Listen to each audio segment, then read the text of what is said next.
کوئی جگہ اس سے خالی نہیں ہے. یعنی اسی کو پینتھزم یا پیننتھزم کہتے ہیں. Every thing is in God and God is in every thing. جبکہ مسلمانوں کا عقیدہ یہ ہے کہ خالق اور چیز ہے، مخلوق اور چیز ہے. اللہ خالق کل شیء، خالق کل شیء، ہر چیز کا خالق ہے وہ. اور اللہ اس وقت بھی موجود تھا جب کوئی چیز موجود نہیں تھی. بخاری کی حدیث ہے کان اللہ ولم یکن شیء. اللہ اس وقت بھی موجود تھا جب کسی چیز کا وجود ہی نہیں تھا. هو الاول، وہ پہلا ہے، اس سے پہلے کسی چیز کا وجود نہیں تھا. تو اللہ تعالیٰ جو ہے وہ کائنات سے بہت بلند ہے، زمین آسمان سے بہت بلند ہے. وہ عرش سے بھی بلند ہے، عرش سے بھی بلند ہے. وہ الرحمن علی العرش استوى، کائنات سے بھی بہت بلند ہے. وہ کائنات میں نہیں ہے. اس کے لیے بلندی کا ایک تصور ہے، علو کا ایک تصور ہے، بلندی کا تصور ہے. یہ ذرا سمجھ لیجیے. اسی کی طرف اوپر چیزیں چڑھتی ہیں، دعائیں اسی کی طرف جاتی ہیں، عرش کی طرف جاتی ہیں دعائیں. عرش سے اوپر ہے وہ، عرش پر نہیں ہے، عرش سے بھی بلند ہے وہ. چلیے جی، اب ایک اور اہم بات ذرا سمجھ لیجیے کہ بصرہ جو ہے ایک ایسا کوفے کا، یہ انٹلیکچوئل سٹی تھا، اور یہ عجم اور عرب کی ایک سرحد تھی. یہاں ایرانی اور مجوسی، زردشت کے پیروکار، اور ایک جھوٹا نبی تھا مانی پسرماش، اس کے پیروکار، ہندو، برہمن اور ان کے جو ہے ماننے والے، یہ سارے لوگ یہاں بصرہ میں جمع ہوتے تھے.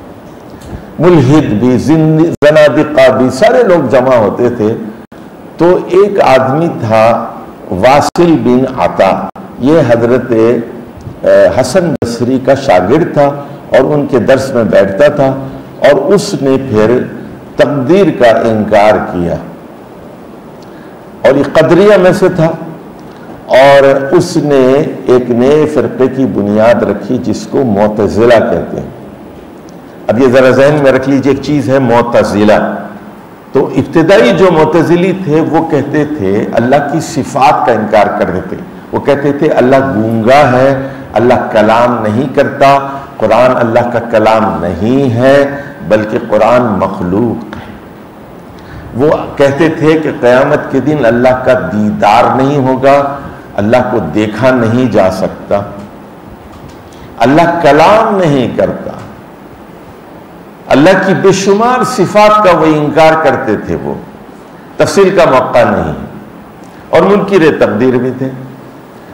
اور اس کے بعد پھر بنو عباس کا جب دور آیا تو 3 خلفاء، مامون، اور مامون کے بعد اس کا بھائی معتصم، اور اس کے بعد معتصم کا بیٹا واسق، یہ 3 خلفاء معتزلی ہو گئے. اور ان کو وہاں دربار میں رسوخ حاصل ہو گیا، اور اس زمانے میں بڑے بڑے معتزلی علماء پیدا ہوئے. اور ان کے اثرات پھر اہل سنت پر بھی مرتب ہوئے، اہل تشیع پہ بھی ہوئے. اہل تشیع میں اگر آپ بڑے بڑے نام جانتے ہیں، شیخ مفید کا نام سنا ہوگا، رضی برادران کا نام سنا ہوگا، یا ابن ابی الحدید کا نام آپ نے سنا ہوگا، یہ سب معتزلی ہیں. اور حنفیوں میں ایک بہت مشہور تفسیر ہے اور مارکہ آرا تفسیر ہے، کشاف، جار اللہ زمخشری کی تفسیر کشاف. یہ پکا معتزلی تھا یہ. تو یعنی اس کے بعد پھر بہت سارے معتزلی لوگ پیدا ہوئے. بعد کے زمانوں میں 2-3 لوگ نے بڑا نام کمایا. ایک تو مصر کے شیخ محمد عبدو، اور دوسرے ہندوستان میں سر سید احمد خان، جنہوں نے معجزات کا انکار کیا اور فرشتوں کا انکار کیا، جنات کا انکار کیا. اور انہی کی پھر جو ہے بدلی ہوئی شکل آپ کو حضرت جاوید احمد غامدی میں نظر آتی ہے. اور غلام احمد پرویز بھی معتزلی تھے، یہ بھی عقل پرست تھے. اعتزال کیا ہے سن لیجئے، معجزات کا انکار کرنا، کرامات کا انکار کرنا، اور یہ بنیادی طور پر ہر چیز کو ناقص عقل کے پیمانے پر پرکھنا، اس کو اعتزال کہتے ہیں۔ تو یہ 100 ہجری میں یہ چیز پیدا ہوئی۔ اچھا، ایک اور بات ذرا نوٹ کر لیجئے، یہاں پہلی ہجری میں مدینے کے اندر بہت بڑے تابعین میں سے صحابہ کے بعد حضرت سعید بن مسیب پیدا ہوئے۔ 500 صحابہ کو دیکھا، تابعین میں مدینے کے اندر ان سے بڑا عالم موجود نہیں تھا۔ سعید بن مسیب رحمہ اللہ، ان کے والد بھی اور دادا بھی صحابی تھے۔ اور کوفے کے اندر ایک بہت بڑے فقیہ پیدا ہوئے، ابراہیم نقی، صرف 50 سال عمر پائی انہوں نے۔ یہ امام ابو حنیفہ کے استاد ہیں، ابراہیم نقی، تو بہت بڑے عالم تھے، بہت بڑے فقیہ تھے، یہ بھی بڑے تابعی ہیں۔ اچھا، اس میں آپ ذرا ایک چیز دیکھیں گے کہ مسلمان 92 ہجری میں اسپین کے اندر داخل ہوتے ہیں، اور اس کے بعد آپ دیکھتے ہیں کہ 900 سال کے بعد وہاں سے ان کا مکمل صفایا ہو جاتا ہے۔ تو یہ تاریخ آپ کے ذہن میں ہونا چاہیے۔ اب آ جائیے، تو یہ پہلی صدی میں ذرا دیکھیے فتوحات فاروقی پر، اردن 14 میں، ہمس بھی 14 میں، یرموک جو جورڈن کا علاقہ ہے 15 میں فتح ہوتا ہے، بیت المقدس 16 ہجری میں، قادسیہ کی جنگ 16 میں ہوتی ہے، ایران 21 میں، مصر 21 میں، اسکندریہ ایجپٹ یہ جو ہے اس کی فتح ہوتی ہے 22 میں۔ دیکھیے افغانستان میں پہنچتے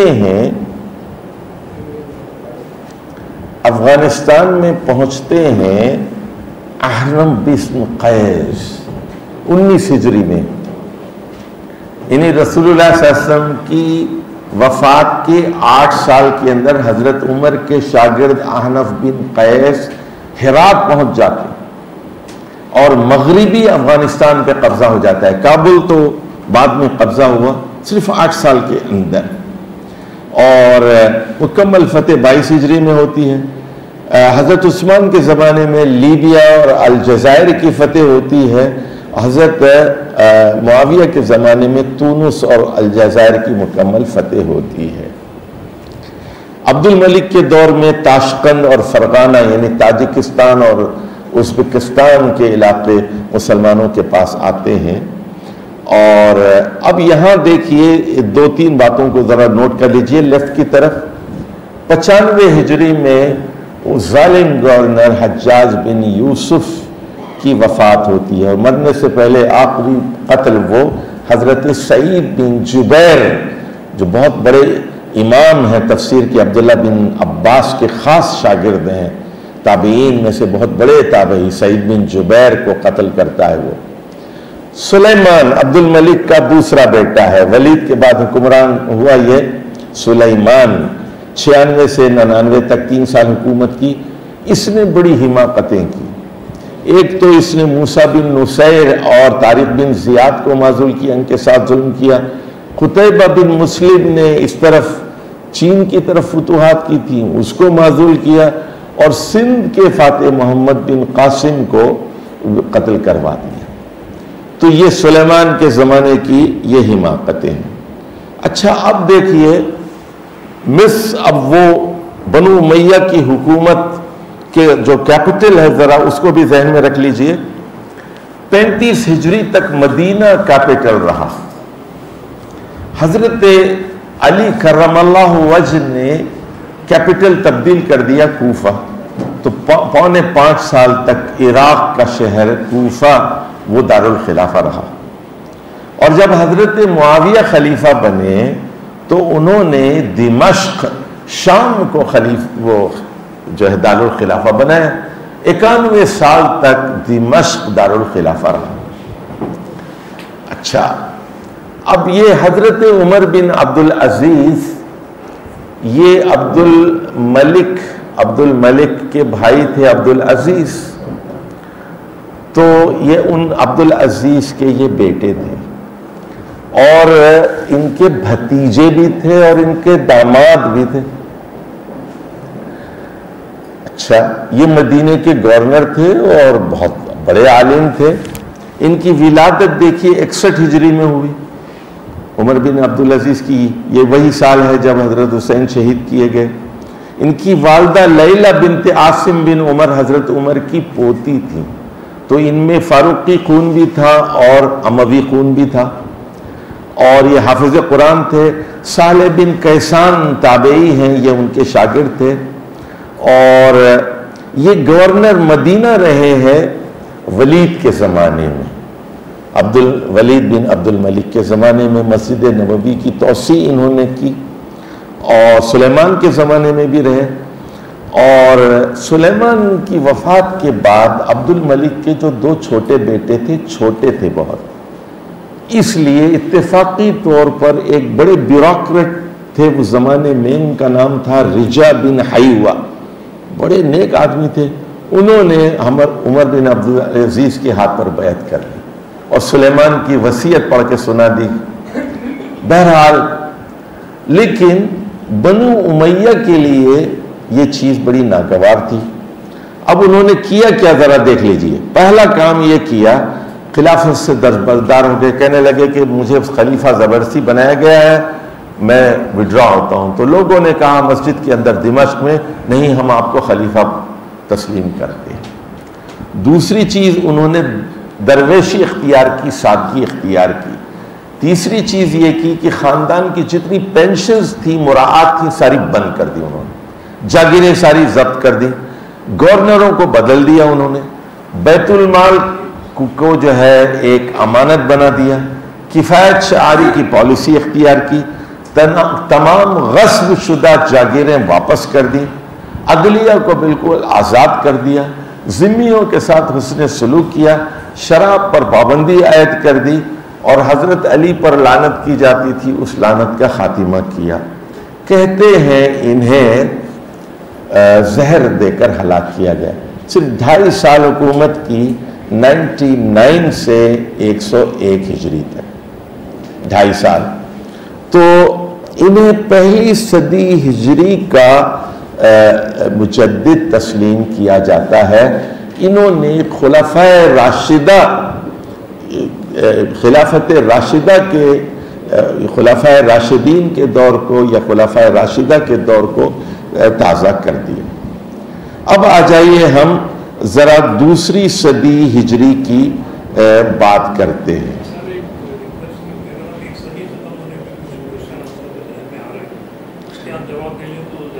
چلیے جلدی کر لیجیے، میرے پاس وقت بہت کم ہے. پروگرام بھی تلاوت اور خامخواہ کی تعارف میں آدھے گھنٹے سے تاخیر سے شروع ہوا. جی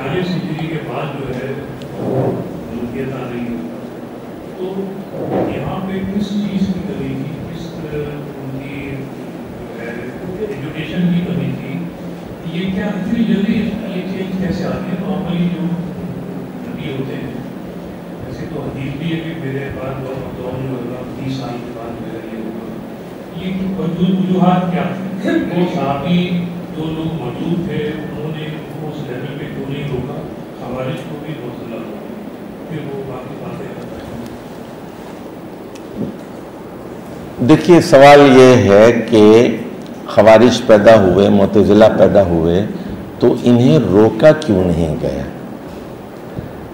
پہلی بات یہ سمجھ لیجئے کہ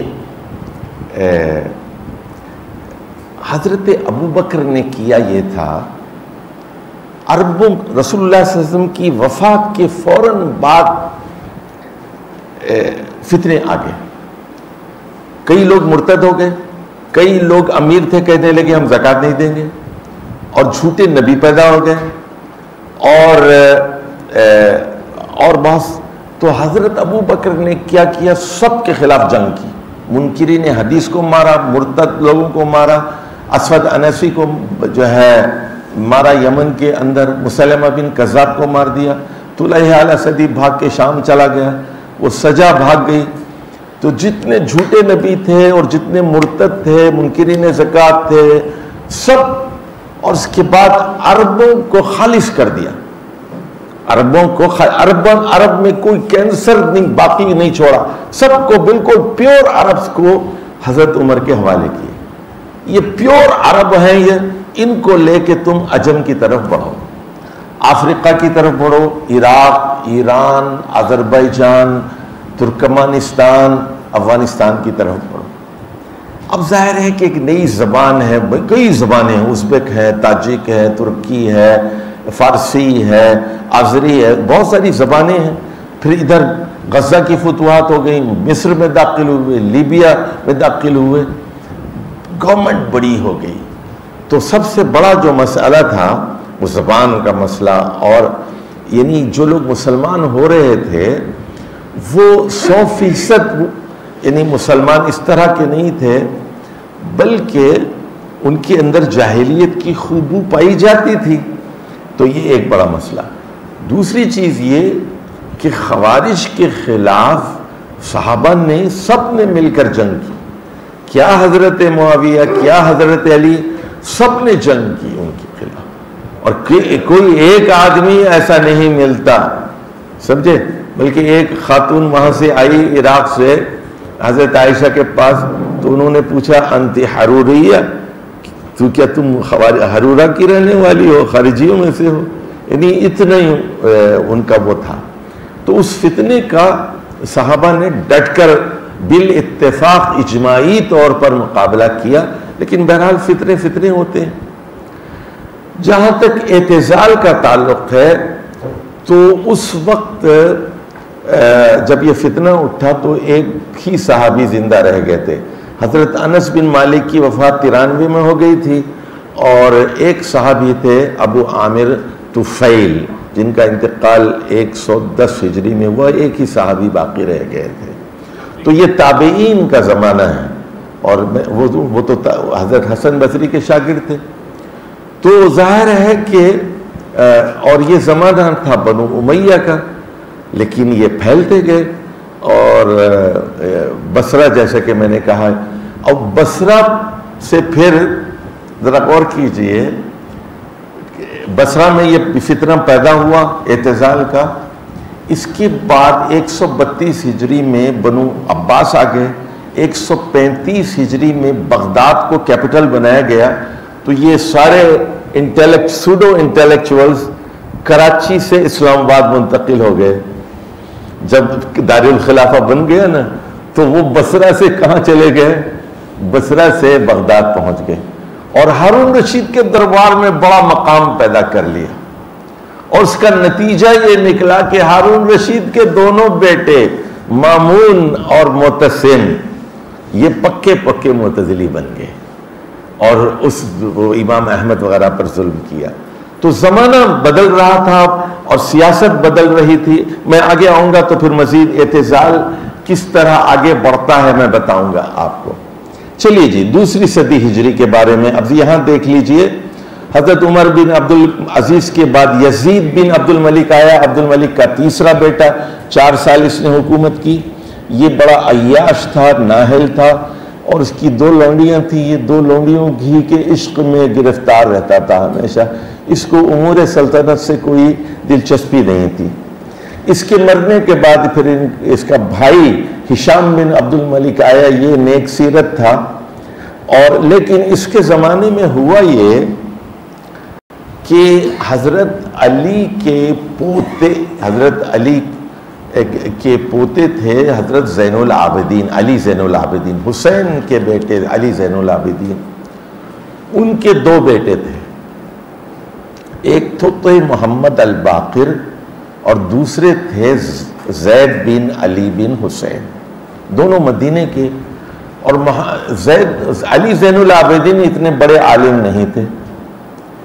ان کے زمانے میں سعید بن مسیب بڑے عالم تھے، سالم بن عبداللہ بن عمر بہت بڑے عالم تھے مدینے کے، اور قاسم بن محمد بن ابی بکر بہت بڑے عالم تھے.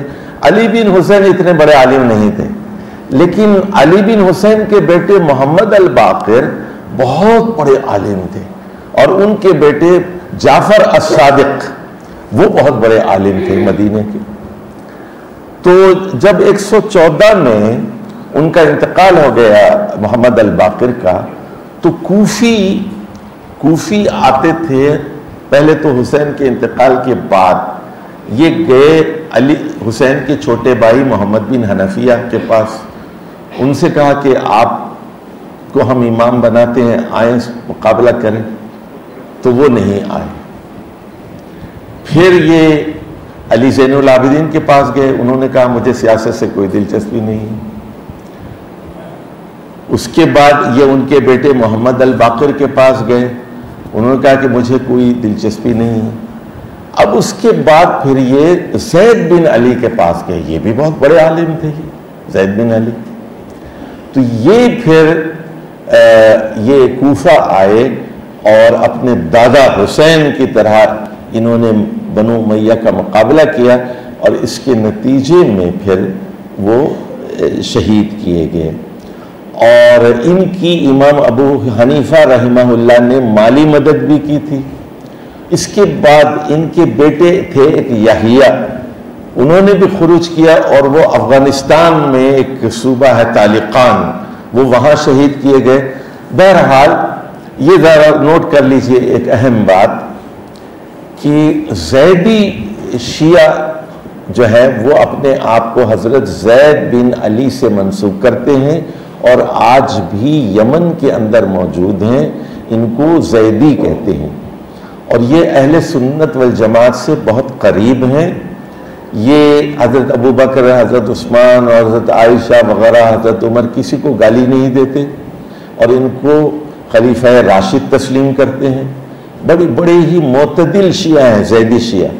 لیکن کچھ چیزوں میں اہل سنت والجماعت سے ان کا بنیادی اختلاف ہے، لیکن بنیادی طور پر بہت نیک لوگ ہیں، بہت اچھے لوگ ہیں. ان کی مسجدیں الگ نہیں ہیں، نمازیں الگ نہیں ہیں، اچھے لوگ ہیں زیدی شیعہ اقرب. اور یمن میں اس وقت 40% لوگ زیدی شیعہ ہیں اور 60% شافعی ہیں. یہ بات ذہن میں رکھنا چاہیے آپ کو. یمن میں 60% شافعی ہیں اور 40% زیدی ہیں. اور زیدیوں کا اب نیا نام یہ ان کا ہے ہوتی کہتے ہیں ان کو، ہوتی. اور ایران کی کوشش یہ ہے کہ زیدی شیعوں کو اثنا عشری بنا لیا جائے، اور بڑے پیمانے پر اس پر کام ہو رہا ہے کہ، لیکن وہ ان کا لٹریچر، ان کی کتابیں، ان کے علماء، ان کی ایک اتنی بڑی تاریخ ہے زیدیوں کی. اتنے بڑے بڑے علماء ان کے اندر پیدا ہوئے ہیں کہ وہ آسا نہیں مٹانا نام و نشاں ہمارا. وہ یعنی اثنا عشری شیعوں میں کبھی ضم نہیں ہو سکتے. یہ نقطہ ذرا ذہن میں رکھ لیجئے. چلیے اب آگے بڑھو گا. آج کے حوالے سے جو یمن جس طرح بڑھا، اور یہ جو آپ بتا رہے ہیں کہ شیعوں کے بارے میں کانسیپٹ جو ہے بات مجھے پتا ہے، لیکن یہ تو سارے بڑے بڑے علماء، یہ تو بالکل صحیح راستے ہیں. دیکھیے بات کو سمجھیے. اچھی بات تو یہ ضروری نہیں ہے اچھی بات صرف اہل سنت والجماعت کے ہاں ہی ہو. عقیدتاً نظریاتی طور پر اہل سنت والجماعت ہی حق پر ہیں، لیکن عملی طور پر کوئی نہ کوئی خوبی وہ امریکہ کے پاس بھی ہو سکتی ہے، جاپانیوں کے پاس بھی ہو سکتی ہے. تو دانائی تو مومن کی کھوئی ہوئی میراث ہے نا، تو وہ ہماری ہی ہے، ہمارے اندر ہونی چاہیے تھی، ان کے اندر ہے. تو اس کا یہ مطلب نہیں ہوتا کہ وہ نظریاتی طور پر صحیح ہے، عقیدے کے طور پر صحیح ہیں. بعض یعنی رجحانات ان کے ایسے ہو سکتے ہیں جو صحیح ہیں. ایک بات یاد رکھ لیجئے آپ ہمیشہ، قرآن مجید کی مشہور آیت ہے نا، تعاونوا علی البر والتقوی. تو پہلے دیکھیے آپ لوگوں کا کام یہ ہے اختلافات کو سمجھیے پہلے آپ. یعنی ہماری اہل سنت کا مسئلہ یہ ہے کہ ان کو یہ بالکل نہیں پتا کہ آپ کے اور اثنا عشریوں کے درمیان کیا فرق ہے. نہیں پتا آپ کو. آپ کے اور معتزلیوں کے درمیان کیا فرق ہے آپ کو بالکل نہیں پتا. آپ کے اور زیدیوں کے درمیان کیا فرق ہے نہیں پتا آپ کو. آپ کے اور اسماعیلیوں کے درمیان فرق کیا ہے بالکل نہیں پتا. اور بغیر فرق کے آپ دوستی کرنا چاہتے ہیں ان سے، پہلے تو جان لیجئے کہ وہ کہاں کھڑے ہیں، آپ کہاں کھڑے ہیں، اس کے بعد اچھی چیزوں میں ان کے ساتھ تعاون کیجیے. وَلَا تَعَاوَنُوا عَلَى الْإِثْمِ وَالْعُدْوَانِ، یہ قاعدہ قرآن مجید نے دیا ہے.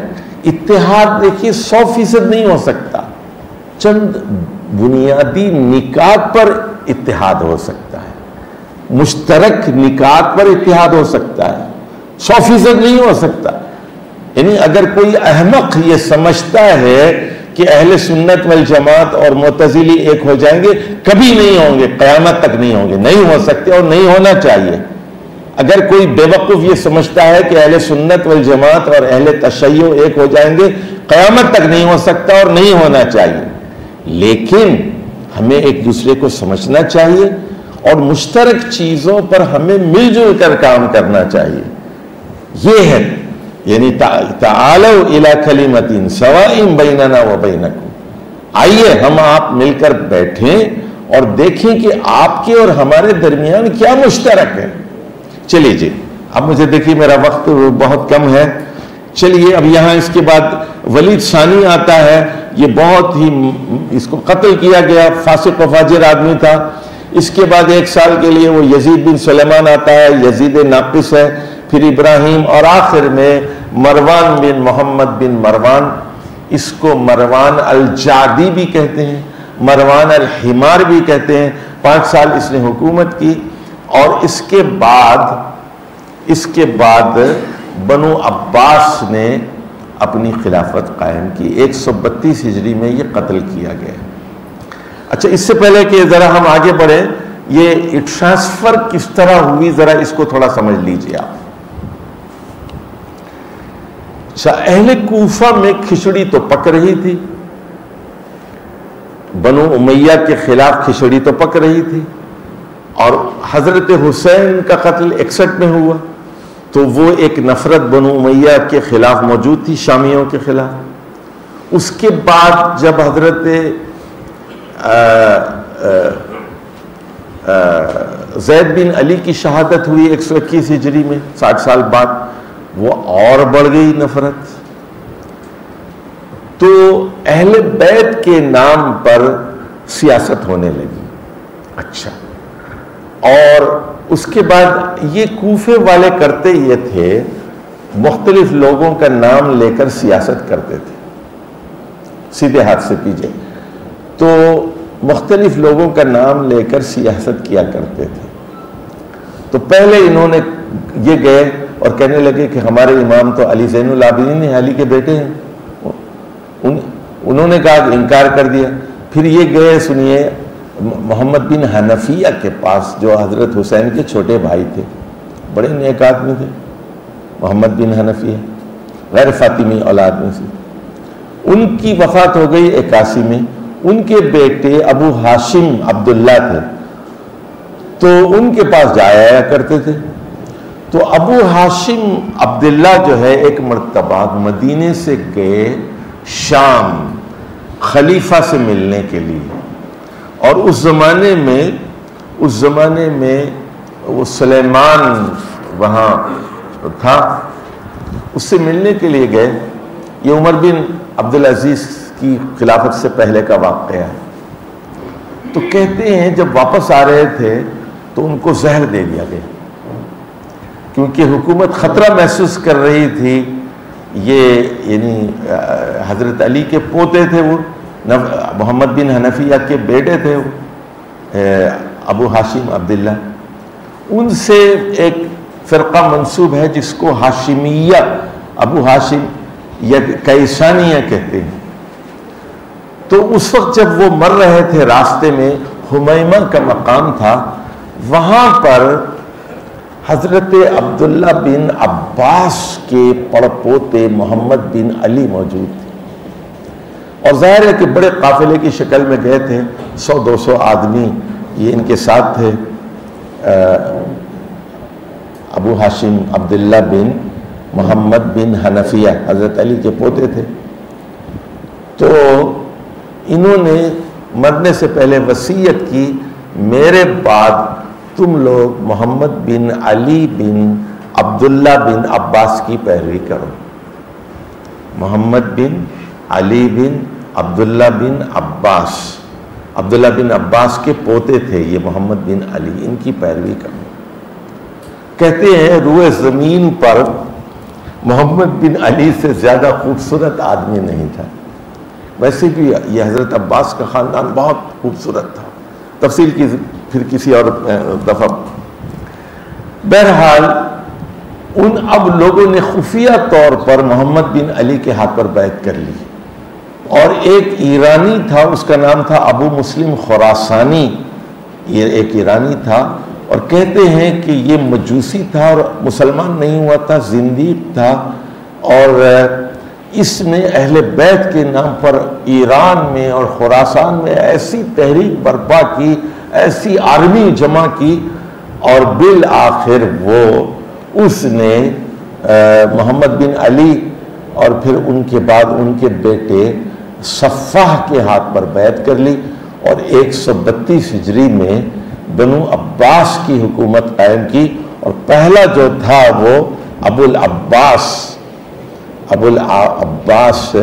یہ محمد بن علی بن عبداللہ بن عباس کا بیٹا تھا. یہ صفاح اس لیے کہتے ہیں اس نے بہت خون بہایا، بنو امیہ کے لوگوں کو چن چن کر اس نے قتل کیا، اور 5 سال حکومت کی. یہاں دیکھ لیجئے اب بنو عباس کا دور شروع ہو رہا ہے 132 ہجری سے 135 ہجری، اور منصور عباسی نے 21 سال حکومت کی. اس کا بھائی تھا بھی، صفا کا بھائی منصور. اسی کے زمانے میں 2 بڑے واقعات پیش آئے. ایک تو امام ابو حنیفہ کو کوفے سے لا کر بغداد میں جیل میں ڈال دیا گیا. بغداد کی جیل سے ہی امام ابو حنیفہ کا جنازہ نکلا. یہ منصور عباسی دوسرا عباسی خلیفہ ہے، صفا کا بھائی تھا یہ. اچھا، دوسرا واقعہ یہ پیش آیا، حضرت حسن، حضرت علی کے بڑے بیٹے حضرت حسن کی اولاد میں ایک آدمی تھے بڑے نیک اور مدینے کے بہت بڑے عالم، اور حضرت جعفر الصادق کے رشتہ دار بھی تھے اور دوست بھی تھے، مدینے کے بہت بڑے عالم تھے. ان کا نام تھا محمد بن عبداللہ بن حسن بن علی. محمد بن عبداللہ بن حسن بن علی. ان کو اتنے نیک تھے، لوگ ان کو کہتے تھے نفس زکیہ، یعنی بہت پاک نفس ہے. انہوں نے بنو امیہ کے خلاف بغاوت کی اور مدینے میں ان کو شہید کر دیا گیا. یہ 145 ہجری کا واقعہ ہے. اور امام ابو حنیفہ کو تو 150 میں جیل میں وہ گئے، تو وہاں سے ان کا جنازہ اٹھا تھا 150 ہجری میں. تو امام ابو حنیفہ نے جس طرح زید بن علی کی حمایت کی تھی بنو امیہ کے خلاف، بالکل اسی طرح بنو عباس کے خلاف بھی انہوں نے 145 ہجری میں نفس زکیہ کی حمایت کی. اب ذرا اہل سنت والجماعت کے عقیدے کو بھی ذرا سمجھ لیجیے. ادھر دیکھیے، پہلے ایک جملہ معترضہ ذہن میں رہے آپ کے. امام ابو حنیفہ کے عقائد اور چیز ہیں اور حنفیوں کے موجودہ عقائد بالکل الگ چیز ہیں. یہ ذرا ذہن میں رکھ لیجیے، یہ 2 مختلف چیزیں ہیں، مکس اپ نہ کیجیے آپ. تو امام ابو حنیفہ رحمہ اللہ نے نہ صرف بنو امیہ کی حکومت پر تنقید کی بلکہ بنو عباس کے خلاف بھی تنقید کی. نہ صرف انہوں نے زید بن علی بن حسین کی حمایت کی بلکہ انہوں نے محمد بن عبداللہ بن حسن بن علی کی حمایت کی. چلیے جی، اب اس کے بعد مہدی کا دور آتا ہے اور ہادی کا دور آتا ہے. اس کے بعد حضرت ہارون رشید تشریف لاتے ہیں. 23 سال حکومت کی، 170 سے 193 تک، 23 ایئرز. اچھا، ان کے زمانے کا بہت بڑا فتنہ کیا ہے ذرا سمجھ لیجئے. اچھا، ایک بات میری رہ گئی بتا دوں. یہ ابو مسلم خراسانی جو تھا نا، جو بڑا کمانڈر تھا، جس نے بنو عباس کی حکومت قائم کی تھی، صفا نے کیا کیا، 1 سال کے بعد ہی اس کو قتل کرا دیا۔ وہ سمجھ گیا کہ یہ بڑا چال باز آدمی ہے، فتنہ گر ہے، اور مسلمان بھی نہیں تھا، زندیق تھا، اہل بیت کے نام پہ کام شروع کیا تھا۔ صفا نے اس کو مروا دیا۔ منصور نے کیا تھا؟ نہیں، میرا خیال ہے۔ اچھا چلیے میں دیکھ لیتے ہیں، اگر اچھا چلیے، میری اصلاح کی جزاک اللہ خیر آپ نے۔ اچھا جی، اس کے بعد اب آتے ہیں حضرت ہارون رشید۔ ان کے زمانے میں ہوا یہ کہ یہ جو سارے معتزلی بصرہ میں تھے یہ پہنچ گئے اسلام آباد، بغداد پہنچ گئے۔ اچھا، دوسرا کارنامہ یہ ہوا کہ ان کے دربار میں ایسے ترجمہ کرنے والے علماء رکھے گئے جو یونانی فلسفے کا ترجمہ کرتے تھے، بالخصوص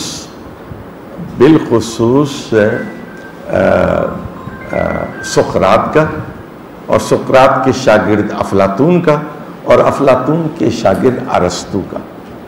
اور یہ جو سقراط اور افلاطون تھے یہ خدا کو مانتے تھے، لیکن یہ جو خبیث تھا ارسطو، یہ خالص مادہ پرست تھا۔ یعنی یوں سمجھیے کہ جو ویسٹرن مغربی جو مٹیریلزم ہے، اس کا بانی اگر کوئی ہے تو وہ ارسطو ہے۔ ارسطو کو پڑھیے آپ، وہ یعنی کئی علوم کا ماہر تھا، لیکن ہے پکا وہ دہریہ، اور یعنی منطق میں بہت اچھا ہے، لاجک میں بہت اچھا ہے، لیکن عقائد۔ اب ہوا کیا یہ، جیسے آج سے 50-60 سال پہلے، یا یعنی میں 100 سال پہلے، انڈیا پاکستان میں ایک فیشن تھا، ہر آدمی کمیونزم بڑھتا تھا۔ ترقی پسند تحریک قائم ہو گئی 1935 میں، پریم چند اس کے صدر بن گئے، یہ سارے یہ فیض اور یہ سبت حسن وغیرہ، یہ سارے ان لوگوں نے بالکل اسی طرح اس زمانے میں فیشن یہ تھا، ارسطو کو پڑھو۔ قرآن نہیں پڑھتے تھے، حدیث نہیں پڑھتے تھے، ارسطو کے ترجمے، ہر ایک کی بغل میں ارسطو کی کتاب ہوتی تھی۔ اور اسی زمانے میں وہ آدمی پیدا ہوا جس کو آپ لوگ کہتے ہیں اسلام کا فلسفی۔ وہ اسلام کا فلسفی نہیں ہے، وہ ہے کھندی، یعقوب کھندی، اور اس کا چیلا پھر وہ ہے ابو نصر فارابی، اور اس کا چیلا ہے جناب ابن سینا۔ اب سنیے، فلسفے کے زمان میں ان لوگوں کہتے ہیں، ارسطو کو معلم اول کہتے ہیں، ابو نصر فارابی کو معلم ثانی کہتے ہیں، اور ابن سینا کو معلم ثالث کہتے ہیں، اور ان کو عربی میں مشائین کہتے ہیں۔ یہ یعنی ارسطو کے چیلے ہیں، یہ سب، یہ محمد صلی اللہ علیہ وسلم کے چیلے نہیں ہیں، یہ ارسطو کے چیلے ہیں۔ 3 بڑے نام ہیں یہ، ایک تو کندی ہے، اور کندی کے بعد ابو نصر فارابی ہے، اور ابو نصر فارابی کے بعد جو ہے وہ ہے ابن سینا۔ تو اور ان دونوں کی، ابو نصر فارابی کی بھی اور ابن سینا کی، تکفیر کی ہے امام غزالی نے، اور ان کو کافر اسی لیے کہا ہے، وہ یہ کہتے تھے کہ یہ دنیا اللہ نے نہیں بنائی، بلکہ دنیا ہمیشہ سے، یعنی چاند، سورج، آپ، یہ جتنی کائنات ہے یہ ہمیشہ سے، اس کا کوئی خالق نہیں ہے۔ اچھا، یہ ایک تو اللہ کی صفت تخلیق کے دونوں منکر